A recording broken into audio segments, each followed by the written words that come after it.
Hi, this is Gareth from See Me Scrolling, and I'm joined by Blinky. Hello. Hello. From...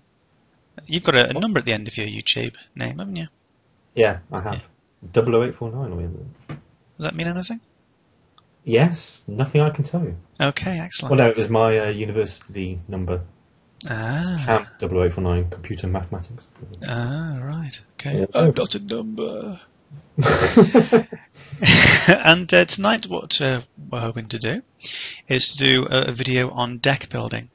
Now it seems that deck building is quite a hot subject, but also it's something that I think that even beginners themselves would need to know, just so they get a better idea of how the building blocks themselves sort of made up to the finished article.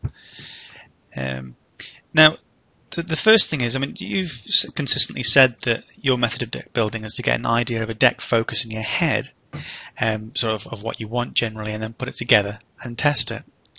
Pretty much. So, I mean, I think that the problem I have with that is that certainly if you're a beginner or you're unused to sort of using the scrolls themselves, it can be quite difficult to start off and then sort of work your way through to the end point. But any ideas on? Well, for someone starting off with all the scrolls, that may be a problem, but it seems to be starting off with precon not so much. Because the same principles would still apply. You'd still have the same precon. You'd practice with it, when you'd be able to know what's bad, what's good, what works well, what doesn't. And when you're buying the new scrolls or trading or whatever, and you think, oh, that might work well, we'll try it out, sort of thing. So the same principles still apply. But if you're starting with all the scrolls, then things might get confusing. So don't do that. Is that? I think that's what we were sort of talking about previously in IC with Mans, or certainly the individuals in there. A lot of people were complaining about the fact that the Decay precon seemed weak. As it turns out, it's probably a little bit stronger than what they're hoping. I lost to it. But it is a case of that a precon is essentially showing you all that it can do. Yeah? Well, yes and no. Precons are to try and get you started, so they've kind of got the basic abilities and sort of like the major works in them. So it's mainly just to set the theme and get you going, I suppose. But you can't make them too strong, but they mainly like to try and spread all the scrolls, so you don't have like all of them straight away, sort of thing. So that's why they're made up of 5 rares, 13 uncommons, and 32 commons. Right. You get maths. Yeah, I'm sure if it's wrong, then we'll be told. I'm sure they will. I think it's right. to the pi degree. Oh, but yeah, I mean, also it's a case of that in some of the decks in the precons, there are scrolls there that you would never use again. Oh yeah. I mean, the Decay precon thing, atrophy. No, go away. Yeah. I mean, it's got 3, isn't it? But yeah, there are some. But you just find things at work and go with them. So I mean, we're building a deck. I mean, tell me if I'm wrong, but I would say that probably about 50% of most decks, of a standard deck anyway, and you obviously got the freaky ones out there, but they'll have the same sort of specific scrolls, irrespective of what the focus would be. Probably more than 50. Well, say you're taking a specific just mono resource deck. So say monogrowth. Okay. I will do. There we go. I'll do something. No, oh no. Opposite there. There we go. Much better. So the standard monogrowth deck will probably be about of the like definite build, probably be about 80% at least. Of what people like. They may like to spread into maybe splashing in order and stuff, but about 80% will be pretty similar, and the rest of it will be like, yeah. That's only because we've got a limited number of scrolls at the moment which actually work. So say, at the moment we've got the wolf theme. Let's say they introduce, I don't know, what's growthy? A tree theme, there you go. So let's say they introduce a set of scrolls which are about trees. Right. Which are about the same. So you could have like, and then you've got a choice between either, obviously not thinking about running both here, but you can either go with the sort of tree, sort of whatever that is, or the wolf side of things. So you can interchange those. So that will be a different thing. So it's just when new things are introduced. But at the moment, there's only 48 scrolls on the live server, and so that doesn't leave you too much leeway in terms of what's good or not. So 80% then, say it would do. We're not going to do it for every single one, but if say growth, because it seems that a lot of people have chosen growth because a lot of people have said that it was the easiest one to start off with. Standard growth build at the moment would be 2 God Hand, 3 Quake. Then you've got the Wolves. So you got, don't know if you're building this one, but you've got 2 God Hand, 3 Quake, Great Wolf, Mangy Wolf, Ragged Wolf, Brother of a Wolf, and Kinfoot Veteran and Brave they're in as well. Bad at doing this off the top of my head. I don't know what that is. Hang on. Shall I do it for me, can't I? Okay, so go through then. So God Hand. 2 God Hand, 3 Quake. Right, 2. Obviously, some people go for 3 God Hand, which probably right. But I'm just saying 2 for the sake of things at the moment. Then you've got the Wolves, so Brother of a Wolf, Great Wolf, Ragged Wolf, and Mangy Wolf. 3 of each. Oh yes. Oh yes. Yeah, so we only deal in 3s at the moment. Except God Hand, which for some reason. And then you got the Kinfolk, so that would be Brave and Veteran. Now Jarl is one of those options that would be in like the 20% or whatever. So right now we're up to about half the scrolls already. 23, yeah. Then you've got Fertile Soil, Sister of the Fox.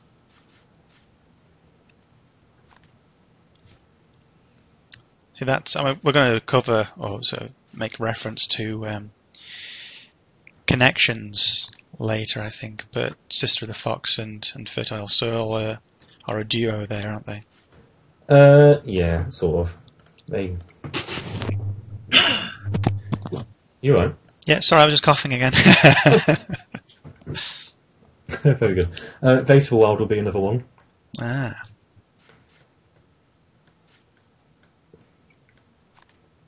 And then usually there's rallying as well.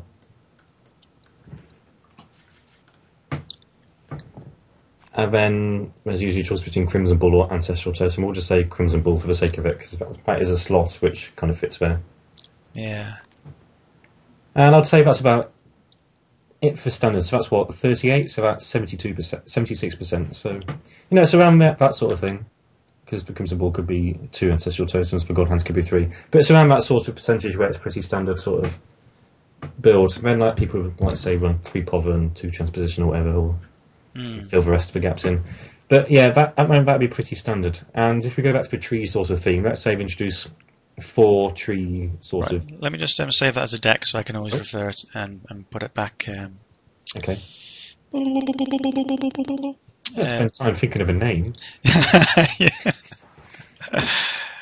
That's my OCD. Okay, so say that there's a tree theme which does something quite similar, but you've only got 1 slot for that sort of base. So that means you get rid of a Great Wolf, Ragged Wolf, Mangy Wolf, and Brother Wolf, say, and you'd add in those scrolls, and then it's basically and then if you move those, then your base of your deck is like cut in half, basically, isn't it?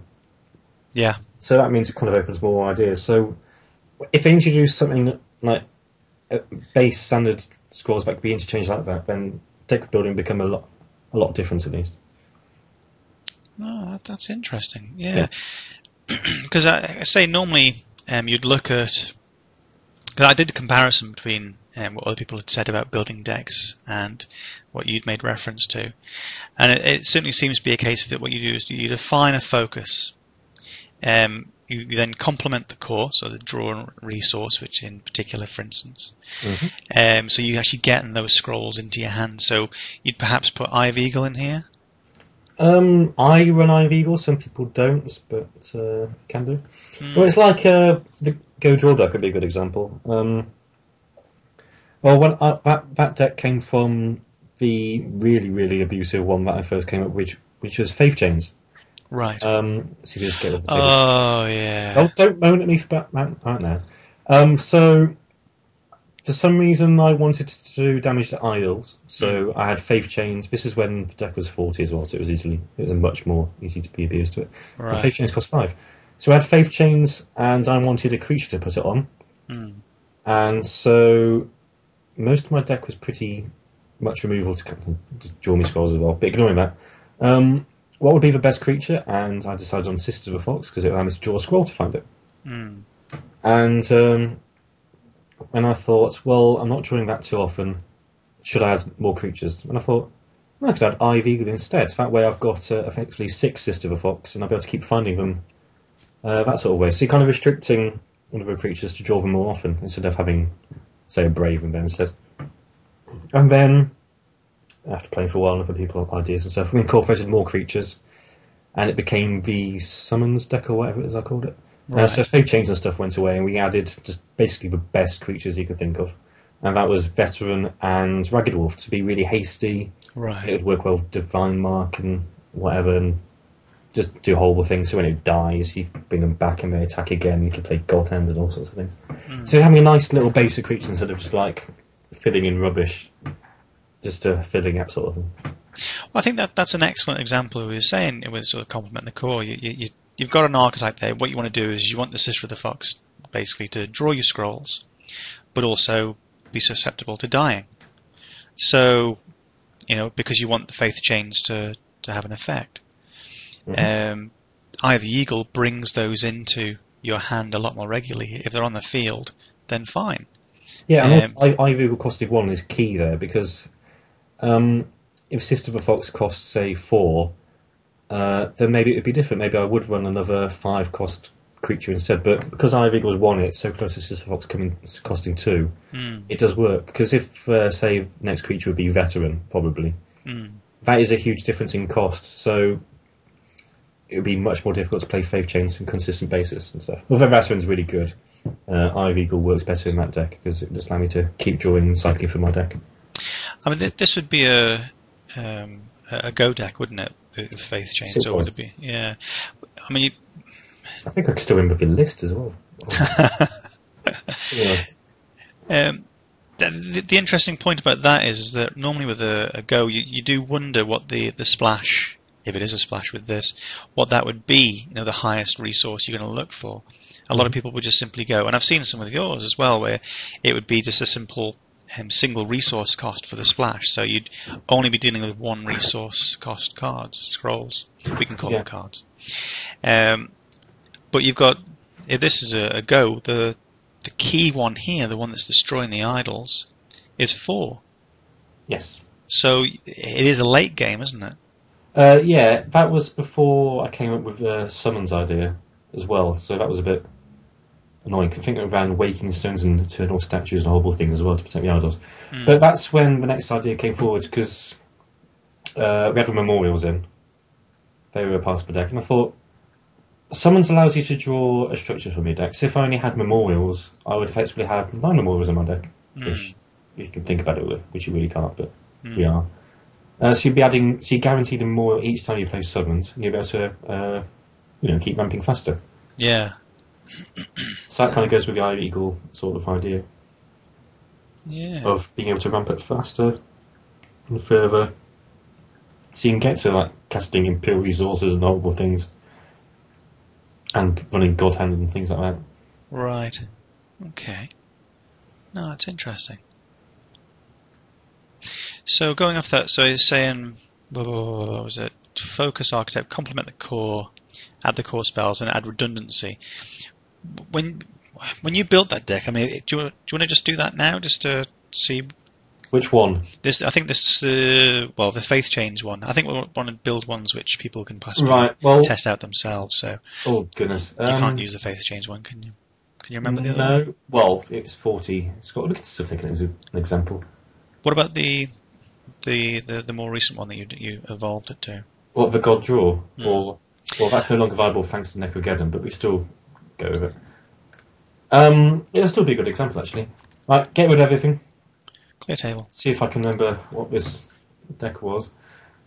Right, I'm going to have to walk you through it. So just get rid of Decay scrolls at first. Right, so from Imperial Resources and stuff, you can tell that ramping into your own resources is just incredibly powerful. You can get rid of order as well. So can you remember what the deck was? Because I think I've still got it listed somewhere. I'll do my best. I think I can remember. Just go through the same process, can't I? There's a scroll in Decay, which if you bring up, which costs 1. I can't remember what it's called.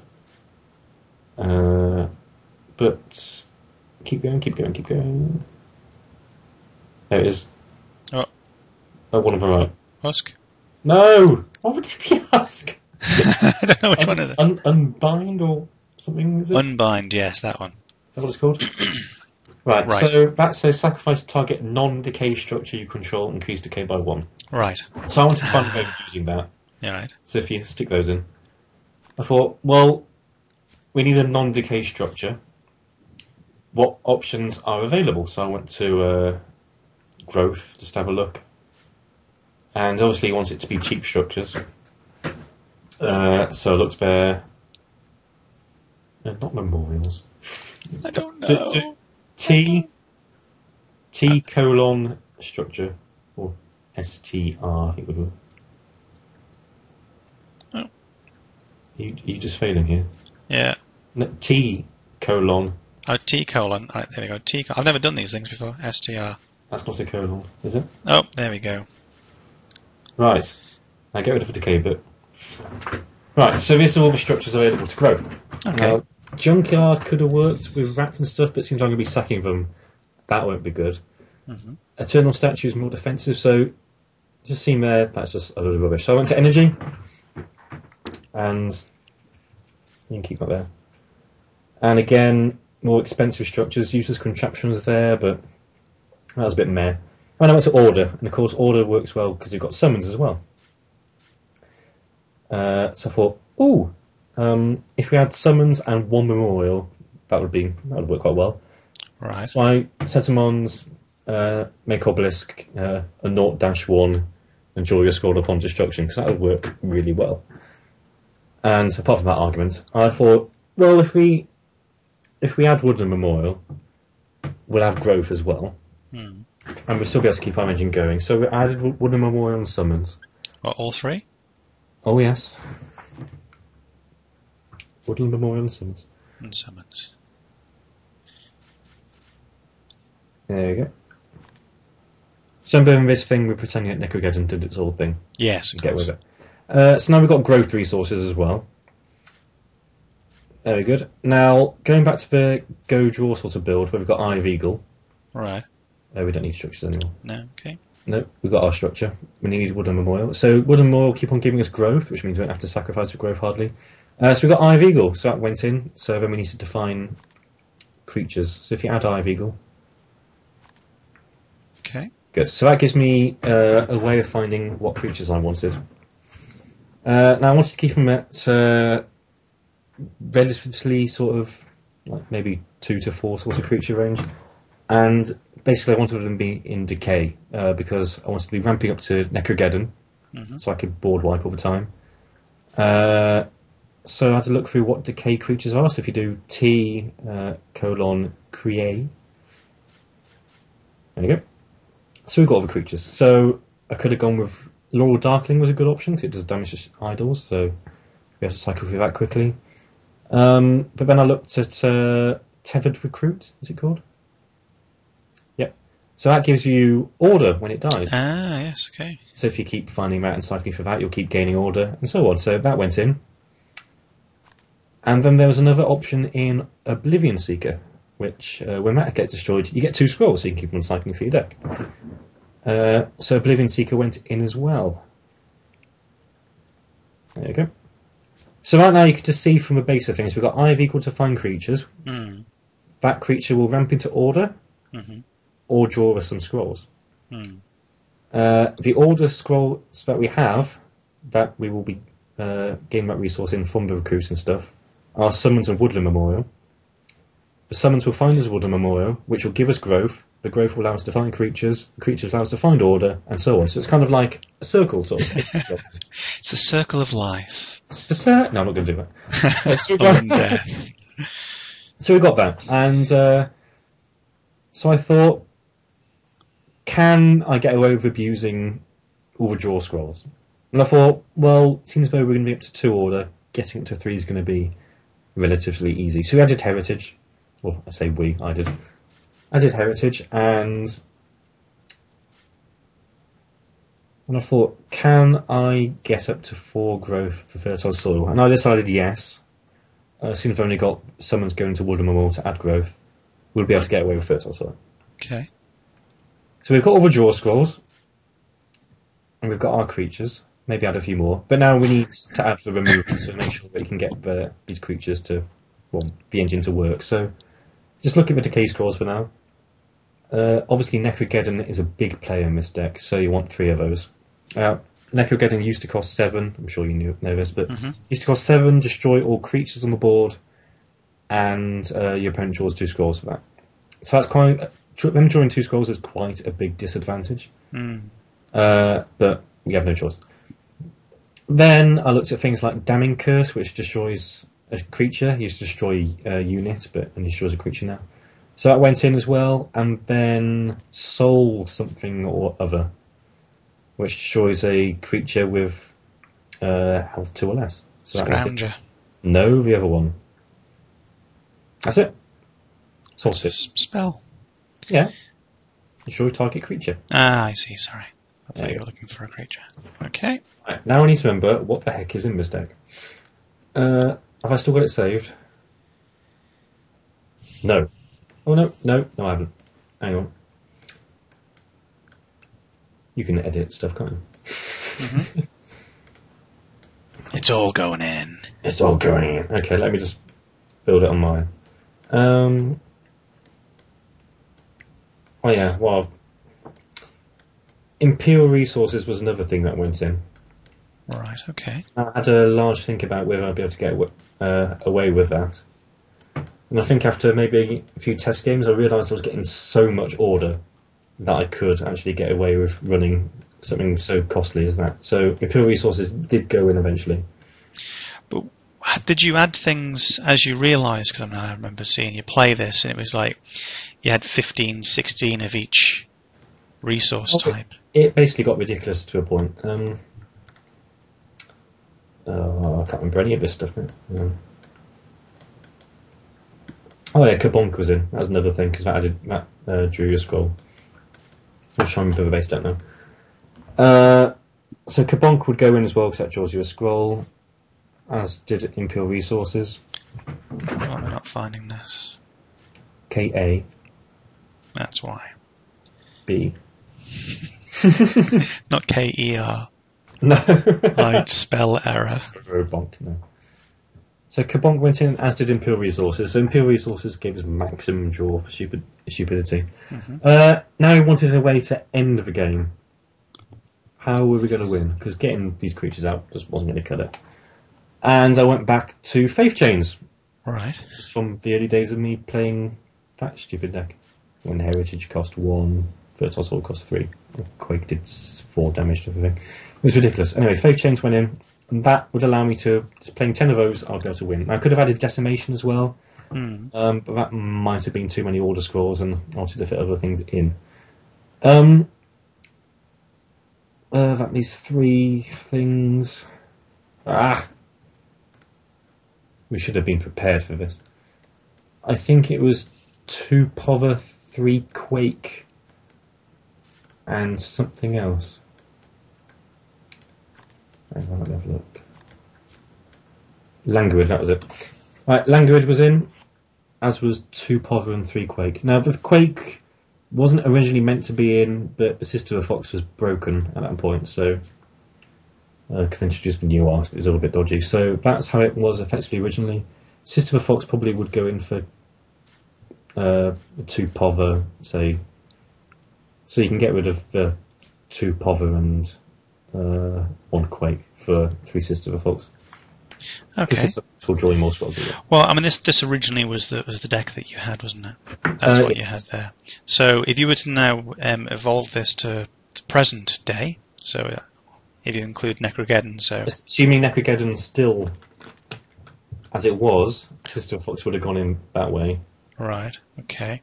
Now that Necrogeddon's as it is, a lot of things are going to have to change. For instance, Faith Chains will no longer be a viable option, seems like we can't board wipe. Imperial Resources will probably have to go. We'd have to add a lot more creatures. Sister of a Fox would probably have to go. first I saw we might be able to keep. Kabonk would probably have to go. We'd just have to replace all of these with creatures because Necrogeddon would probably have to go as well. See, it's ironic because in the way that you described the actual build itself, it didn't seem as if Necrogeddon was that important, but suddenly you changed that one key card scroll. It was key. It allows you to basically get away with what you're doing. Which was being stupid and ramping up to 20 of each resource and playing about 20 scrolls a turn. It was horrible. And even then, you usually win by about turn 30, which is faster than any mono Decay deck as well. Yeah. You can just see how the mechanics of a deck work. And so you got your draw engine, you got your incantation and faith chain, so you're trying to search for your deck to find that. You got scrolls to destroy creatures, and that's basically it. And you got your ramp as well. So you're ramping, you're drawing, and you're destroying stuff. Right. Safe chaining. That's basically all it was. All right. So that's the interesting thing. You sort of split it down into three areas there. It's the ramping. And for those who don't understand, that's the increase of resources. Yep. Drawing is obviously the drawing of scrolls into your hand. So yeah, ramping in this deck would be Tethered Recruit, Woodland Memorial, Imperial Resources-ish, and I suppose you could call summons ramping as well, in a way. And the drawing wouldn't be summons again. It would be Unbind would be ramping as well. So drawing would be Kabonk, Heritage, Imperial Resources, Languid, Eye of Eagle, Damning Curse, Seeker, Sister of a Fox. Summons, if I've said it before, I don't know. It's just so much draw, you keep your hand fresh and stuff. So having something like Sister of the Fox, where it's actually doing two, in one sense, you would hope it's not going to cause a huge amount of damage, but it will damage, and at the same time, it will draw. Well, Sister of a Fox would be there. It replaces itself straight away. You can put Faith Chains on it, so that's good, and it blocks stuff. That's why Sister of a Fox is good. You can just play it, it will block, do its job, and you haven't lost any card advantage. Yeah. And because growth is effectively your third resource, you can now have basically a lot of growth to spare, so you can just throw Sister of a Fox down without worrying at all. Right. I'll ask you about card advantage at the end, because that's a discussion we've mentioned a few times. I'll bring up that combo. I'll bring in the word tempo as well. Oh God, don't do that. I don't know anything about that. Okay then, so we've built a deck there. I mean that really is the one that everybody hated, absolutely hated. I mean, Order could beat it. Energy, if it runs Metal Wonder, it would crush it. Growth, it was tough, but whatever, it could still win. Mono Decay didn't stand a chance. But it's just the fact that it could exist, this sort of deck, which just once it gets to a point where your opponent, basically whatever they do, they can't win. I think that's where it gets to, when it just gets annoying. And they just go, whatever I do is play stuff, and it's like, no, want your board, draw 20 scrolls, just searching for Faith Chains, sort of thing. Right. I think that's a good deck there, because it has shown off the various concepts that you use to build a deck. Would you say necessarily that the first deck that somebody should build, though, would be a mono deck? A standard mono deck, should it be more specifically? I would say go for a mono deck, yeah. Is there a particular just faction? It's simple. If you try and go to other things, it can get confusing.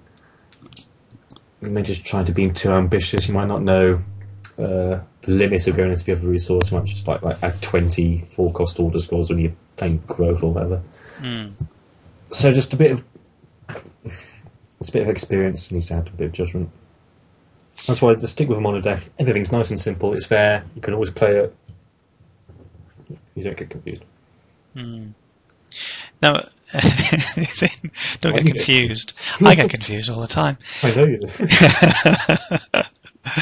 But I mean, he's saying about get confused. I mean, you prefer to run mono decks, don't you? Yeah.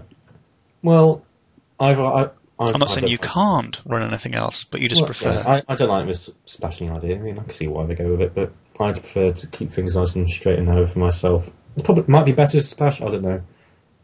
But I like to keep things straight. If I'm going dual resource, I like to go full on, sort of, attempt to incorporate both resources in a massive package working together, sort of thing. Mm. So instead of taking the growth deck with splashing Pother and transposition, I would add the summons, the memorials, try and go up to the decimation heritage sort of route, just to go a bit more oomph in a way. Yeah, it's probably worse, but it's just how I prefer to do. Yeah, again, it's another interesting point. I mean, you could. One argument could be that if you're going to splash, then make sure it's not. You don't splash to try and enhance what would essentially be a mono deck. What you do is you splash for an ultimate plan. And more often than not, the case would be that you're actually going to have to go further into the second resource. Mm-hmm. That makes sense. I mean, if Pother cost 2, I don't think there would be any splashing at all. If Pother didn't draw you a scroll, I don't think there would be any splashing. It's just because Pother is recyclable and it does little effect, so your veterans can get through and target stuff. That's effectively why it's there. It's just, I don't know. You're not a fan of Pother, are you? Well, that's okay. I think it's a bit overvalued. Yeah. I don't think it should be bought at 600, 800 or whatever people are paying for it. Yeah. You see, I think that maybe some people might be splashing to try to enhance. I don't know. I can say I'm inexperienced in almost every single aspect of this, but I think people may sort of splash into another colour to enhance what would be a mono deck, and sometimes I've seen people call them still mono decks, even though they've actually gone into other resources. Well, yeah, they effectively are still mono resource decks. They've still got the main bulk chunk, like that 80% of it went over. Yeah, and again, as I say, it is a case that they're actually focusing on trying to enhance their mono deck. They're not, they're not pulling from something. They haven't got an overall plan. Not belittling it at all. I mean, many of them are very good, and a lot of them work. Well, I mean, the growth decks, so they've got 45 scrolls, which are there, which they want to keep. They've got five spaces to fill. Not sure what to go there for. Do they want to make things weaker, or do they add the recyclable order scrolls so they can cycle through their deck faster? They can sooner find those scrolls that they want. Just running little neated effects, which okay, nothing too special. I mean, transposition I'm not a fan of, but Pother I can see working. Now I know that with I started off with Order when I was an alpha, and basically was working with Go Draw. Who told you to do that? Well, the thing was, I liked the idea of it. I think it was an excellent sort of deck to go with. But the problem I had from the start was that you have essentially 2 resources that you need to try and tap, and if you're unsure necessarily of how to, what's important, how the deck itself can flow, and if you're starting off in ranked, then that's the case, and I certainly was in that situation. I just got confused. Well, yeah, because you might see a handful of, say, 4 order scrolls and a growth scroll. So you've got 2 heritages, a summons, Sister of a Fox, and I don't know, a Kabonk, say. People might stay in, just go up in order, but it will reach 3 and then nothing. When you're drawing all these high-end growth scrolls, in getting to Quake is too late because your opponent will have too many creatures. Which is why you should start in growth, go up to Quake, and then get to your order scrolls when you can. Right. That's the sort of idea. The more resources you add, which are in proper depth and 3-4 cost, the harder the deck is to play, because you've got to try and make tough decisions on what's going to come. You've got to know the deck inside out. You've got to know what you're looking for, sort of thing. See, ironically, It's tough. I've seen you with sort of 5 resources, and you've lasted and won with just 5 resources. But Oh, able to... 5 resources. I thought about like 5 different. I was like, wait a minute, there's only 4 factions. I've attempted 4 yet. That's not a spoiler, unfortunately, like you tried to do on your live stream. Oh, it's out tomorrow. It's not really. I know it's a mess. That's just mean. Not really. But yeah, this is just it. You can win based off 5 resources. That's when most of the heavy hitters seem to be in. I've won off 3. I mean, that wasn't easy. That was the Gojo's deck. Right. So it's like 2 Grave and 1 Order, I think that game was. But that was just a weird draw. Now, Gojo, I think that's probably taken from G.I. Joe, is it? I think so. It was Sisp named it. Right. Now, there are quite a few token decks, aren't there? Token deck? Yeah, tokens in the sense that the Brother the Wolf produces a token. I think they're referred to. That might be 3 or 4 token producing scrolls. I wouldn't say they're token decks. Right. Okay. So Brother Wolf, Forge, Rat King. I think that's pretty much it, isn't it? Mm. Maybe. Sorry if I'm wrong. Oh, Pestis, you can say that. That produces beast threats. Yeah. And the bloke who produces husks as well. Which Doctor is it? Oh, yes. Yeah, they're sort of token producing. Mm. This is for Witch Doctor. So you've not seen a deck based off producing those necessarily? I've tried. I made a Growth and Energy one which had Forges and Brother Wolves in, and then you kind of just play Crimson Ball and attack with that. That was okay. That deck used to work quite well with Clock Libraries and Raddings and stuff because you can draw a lot from that when it's the Raddings set countdown to North. But that deck's pretty much dead now. You can get away with it in Decay. You can play Grizzly Graft with stuff around the Witch Doctor, destroy everything, get lots of Husk tokens. Necrogeddon, get lots of tokens. Right. But actual token producing decks aren't really a thing at this point. Now, the Decay, the tokens come after things die, so it's not really producing, it's just replacing.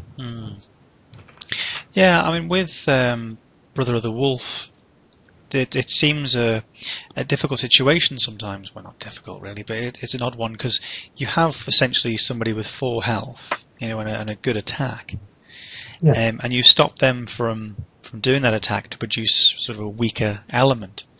But at the same time, that in turn bolsters the Great Wolf. Now, is that are there many scrolls like that where you can base 2? I suppose it's an obvious question. The obvious answer really is yes, but you've got something there. It's like the Sister of the Pies is. Sister of the Pies? As Rastian calls it. There's 2 sisters now, so you're going to be yeah, Sister of the Bears. Yeah, essentially that you could consider that to be another Brother of the Wolf, but it can't produce the.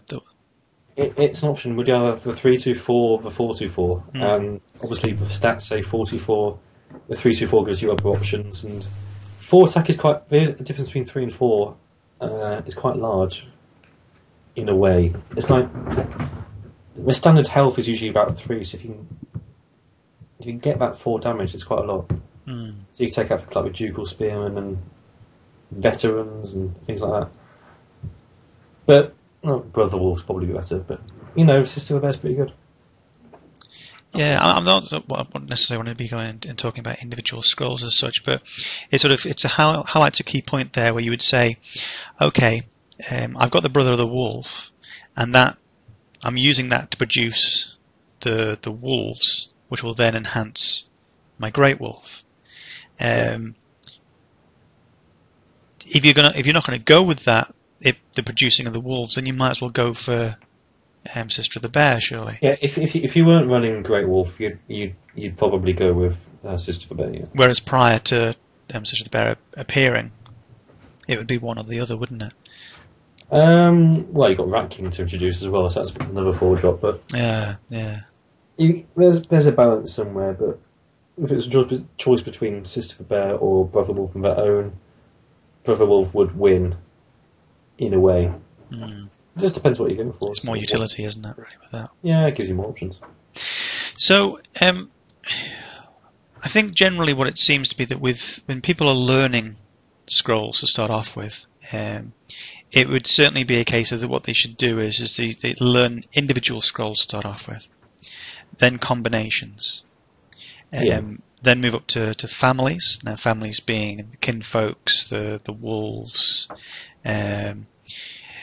A combination to families is sort of kind of the same thing when it comes to order, isn't it? In the sense that you haven't got a grouping as such, but if you've got a spearman at the front, you've got a skirmisher, and you've got an infantry. So, that sort of family to a certain extent, isn't it? In a way, I'd say the only real sort of family is the wolves, because the ragged wolves plus great wolf, or the elders as well. That's another one. That's pretty much it, really. Decay, you could sort of say humans with a witch doctor, just as a sort of combo in a group, but it's pretty much just the elders and the wolves at the moment. Right. I mean, that's something that you can pretty much read through, can't you? You can see what the single scrolls. The combinations are less obvious in some of them. Like, for instance, using what you call it, Sister of the Fox, with heritage and fertile soil. Now, that's a less obvious combination, isn't it? Well, that's more like a convenience combination, because Sister of the Fox is cheap, so you need 6 growth to do that combo with the 3 order. So. But it's certainly for new people, they sort of try and check to see what that extra thing is, isn't it? See whether you can get that initial combo, so you're actually doing more draw or more resource creation, or bringing more creatures into your pack or whatever. Certainly with it. So then you've got the family. So I say then it's the deck focuses, which essentially is what you're using as the basis, isn't it? You're using as the basis for this. Yeah, I suppose.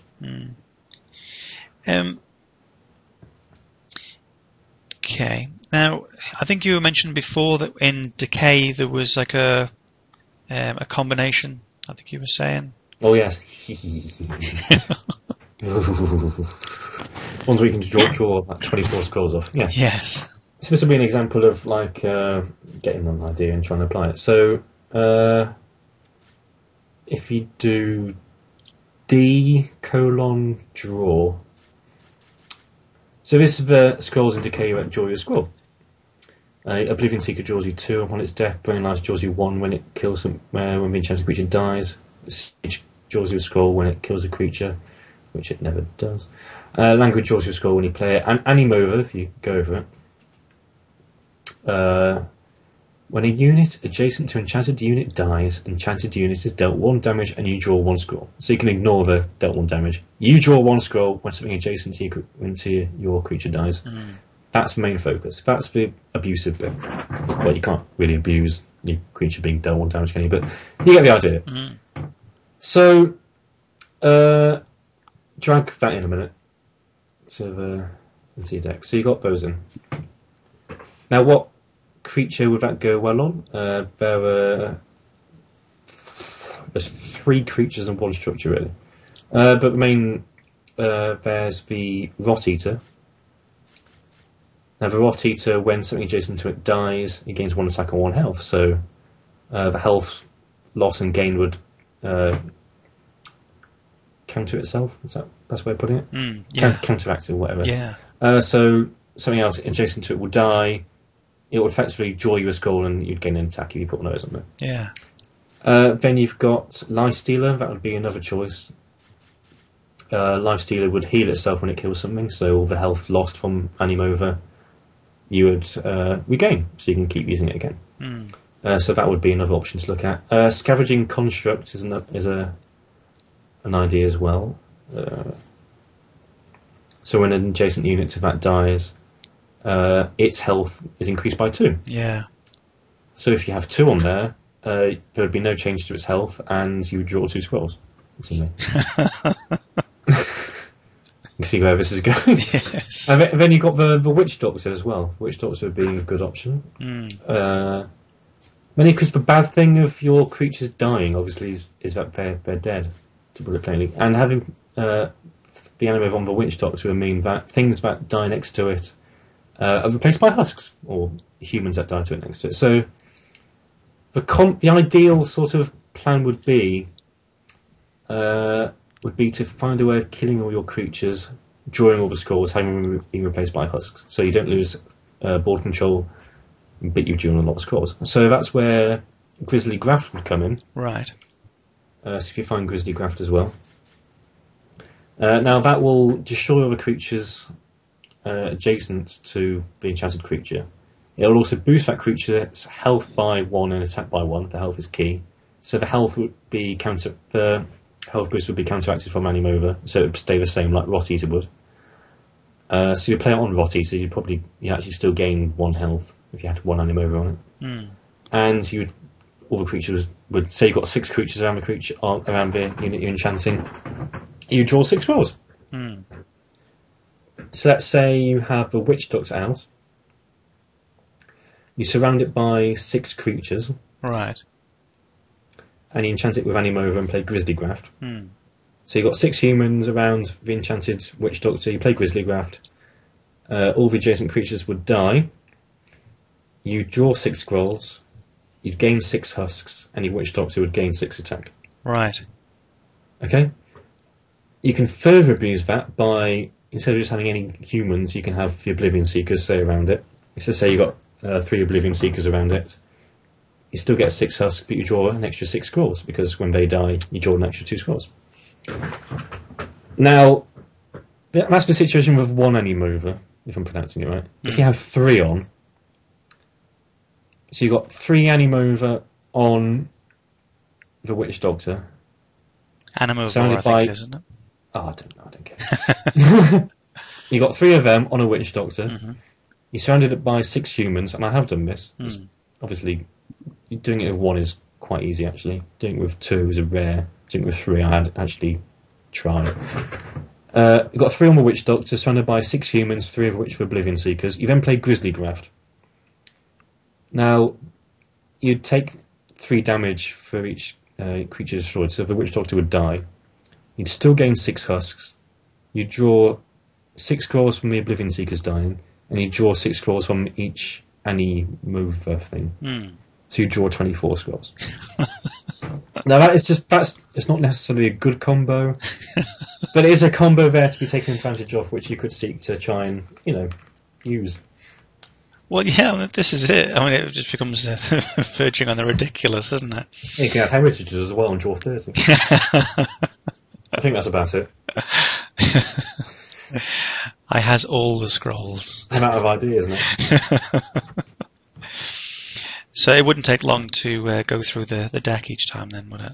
Really? Well, that's kind of like a one One-off, isn't it? Yeah. one-off thing. I don't think you need to do it again if your hand's got 30 scrolls and whatever. But that is a very dangerous thing because you would lose all your creatures obviously to draw so many scrolls.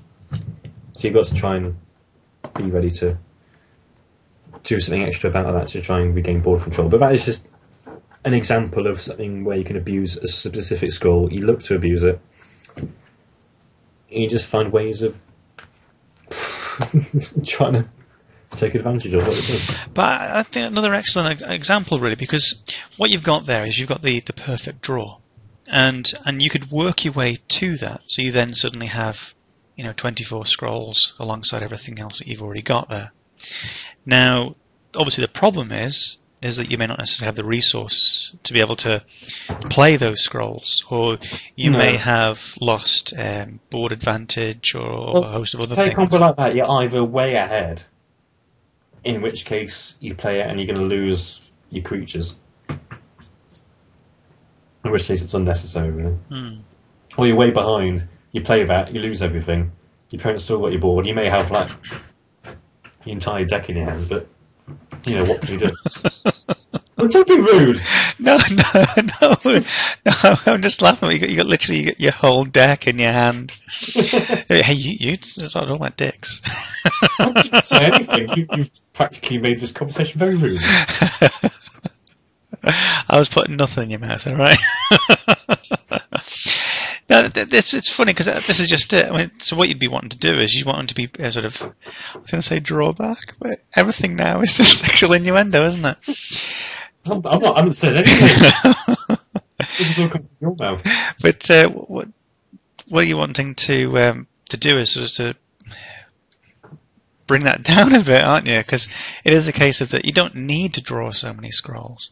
What you want to do is you want to make sure that you have got board advantage, that you have got the resources to utilise the number of scrolls that you've got there.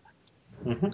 So, I mean, could you see a way where somebody's creating huge amounts of resources but not actually gain anything? Have you seen a deck like that? You know, at the expense of everything else? What, just gaining resources and you're not drawing? No.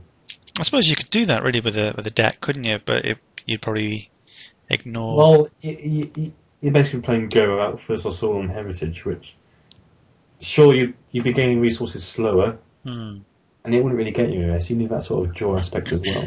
I mean, drawing in scrolls is the most powerful thing you can do. Vamping, in addition to that, is even better. So it's just there as an option. Yeah. Oh. The advantage with First Assault and Heritage is you're drawing scrolls, but you're not really losing too much. This combo is just like all-in sort of situation. So if, like, say Yu-Gi-Oh's Exodia sort of was a thing, and you have to have, say, 10 scrolls in your hands, different pieces, this would be an interesting way of obtaining that. Don't think there ever will be that sort of thing, but options are there. Options to be abused. I don't know what other, off the top of my head, sort of combination like that there are to be abused, but they're fun. Yeah. There must be something else in Decay which would like, what the heck? Like, what happens if somebody broke that? Oh my goodness, sort of thing. Yeah. I mean, Searing Shackles, that could probably be, I don't know, something could happen there. And there must puppet soldiers being abused with nutrition, that sort of thing. Yeah, Searing Shackle, that one. At the end of the owner's turn, enchanted unit deals 1 damage to the idol in the same row. Enchanted unit is dealt 2 damage when it moves. So yeah, there might be just like somehow managing to, like, say, place a binding route on the opponent's creature, placing shackles when you've got a 10-turn clock for an idol, so that sort of option. Or something like Totem of Suffering. Someone might be able to think of a way of locking down the opponent's board, playing Totem of Suffering, and just going boom, boom, boom very quickly, sort of. It's just ideas like that, just like there to be abused. Not necessarily being able to abuse them now, but in the future, maybe something can happen. You know? So the question is, does Necrogeddon kill everybody? Well, Necrogeddon would kill all your creatures. So and replace them with husks. So the thing is, if if you had, say, 3 Totem of Suffering out, and one creature, and you play Necrogeddon, that creature would die, you do 3 damage to the idol, and you get a husk with haste. So say you had 5 creatures out, and 3 Totem of Suffering, which I don't think would happen, but there you go. You do 3 damage to each idol it's on, and gain lots of husks. Yeah. It makes for some interesting combinations, doesn't it? Yes, you can think of Totem of Suffering with Rat King. Gain lots of rats, if you kill them, takes a point of damage. Yeah. So that'll be like an option in the future where there's like more token producing things, which are much quicker than the stuff nowadays. So you could have like a 7-cost structure that produces a Sinmark Zealot every turn. Right. With haste as well, just to be annoying. Right. So say you got that, and you got Totem of Suffering out, you'd be playing creatures, sacking the Zealots, just doing damage to the board as well, and your opponent's idol was take 1 damage. That's just a weird, sort of nice option. You know, it's just like a combination like boom, boom, boom, boom, boom, boom, boom. I'm dead sort of thing, and I can't do that. So just things to be abused. Yeah. In corrode is an option to be abused to get things quickly, and like, okay, that's just annoying. People will say it's broken. Metal Wonder, maybe. I was going to ask you about that, actually. Yeah, corrode. Units you control deal double damage? Hello there. Deal double damage to idols until end of turn. If at least one idol is destroyed by a unit you control this turn, draw one scroll. Yeah, Metal Wonder. I place a lot of... I basically lost to it in my last ranking game. Because I think I had maybe 1 or 2 turns to go before I was going to win. Yes. And I was down. They were down to a few points. The usual thing. Perfect situation. A usual circumstance for you having your opponent. Yeah, perfect situation and then losing. Yeah. One idol was on 4. Other 2 were on 10. I think it was, or something like that. And I cast 1 spell.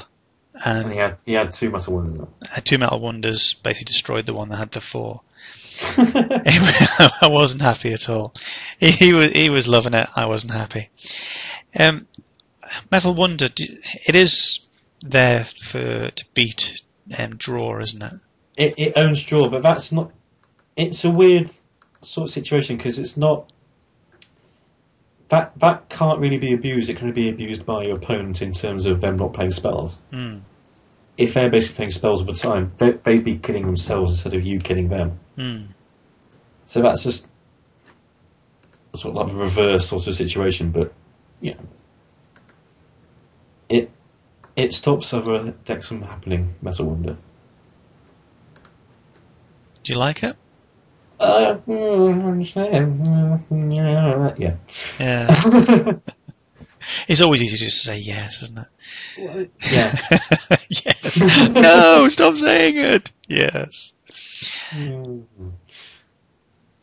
Now, touched upon card advantage before. How do you see that in the game?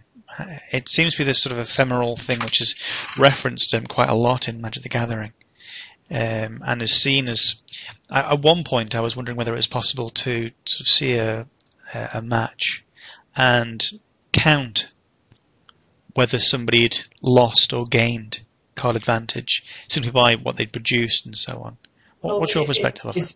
It's tough to compare Magic the Gathering and Scrolls because Magic the Gathering is so much quicker game than Scrolls. There's a scroll... Oh, that's a scroll. There's a card in Magic the Gathering called... Oh, I've completely forgotten. What's it called? That's just going to kill me for not remembering this. That's right. He's just gained another 3 comments in the in the YouTube channel. It costs 3 NX, I think, or 2 NX or something.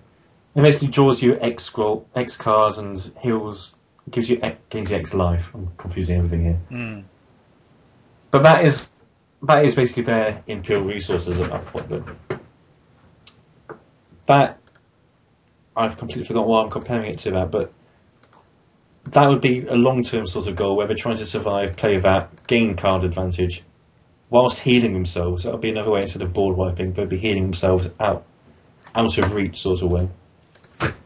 So is that sort of like a unit which kills and draws scrolls? I think there's a Decay one like that, isn't it? It kills and then draws a scroll when it kills. Yeah. There